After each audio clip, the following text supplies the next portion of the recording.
I want to apply for other jobs within my company.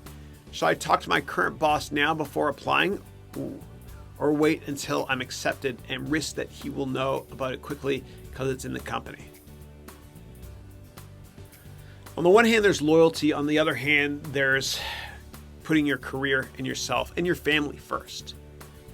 If this will help to put more bread on the table for you or your family, then yes, do it.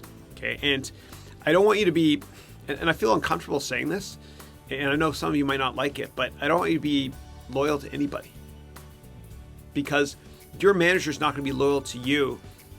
Your manager's not going to be loyal to you if there's ever, a big drop off in the economy and people have to be let go and your manager chooses you for whatever reason. You got to think of yourself. Take every headhunter meeting or inbound call you get. Always, always, always have a plan B when you're working for somebody else. Yeah. And if you don't like what you're doing, and this is a little side note here, but if you don't like what you're doing and you interview and you get a job at another company, before you quit, I want you to do this. I want you to talk to your boss and human resources, if applicable, and see if you can get a big raise or transfer to another department. Ask them. You got nothing to lose, so you're leaving anyway. So I would do that. In terms of, should you talk to your current boss first? God, this is tough, man. Here's what I would do. I would sit down with this person in this other department you want to work for and seek them out as a mentor. And just have coffee with them every now and then. And after a while, you'll be able to very gently ask them if you could work on their team.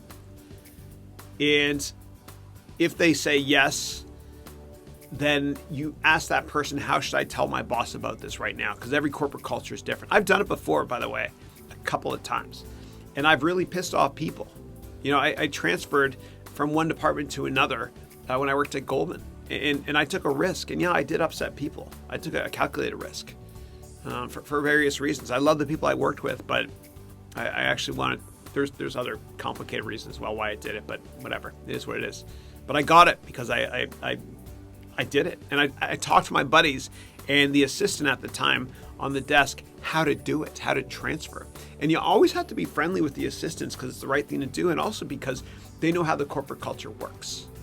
They've been there probably longer than anyone else. And so I also like to get mentored by assistants. So you need 360 mentoring. That's what I recommend doing. That's what I recommend doing. And when I was at Accenture in Ottawa, my God, I pissed people off. I went right to the top. I talked to a guy named Bob Delks in the Toronto office and asked him if I could transfer. And he said yes. And I was like, oh my God, now I got to figure out how to do it on the other end. And it worked out. It was a risk worth taking because I wasn't happy. So take a calculated risk, but don't put your job in jeopardy if you don't have to. Seek mentoring first from that other person. And also speak to an assistant that you work with or whatever it is and ask them, culturally speaking, is there a precedent for this? Has it been done before? How do I do it? And Tony 2 times, I'm not sure if he's still on the call, did this as well, right? And he got that transfer to Toronto, which is amazing.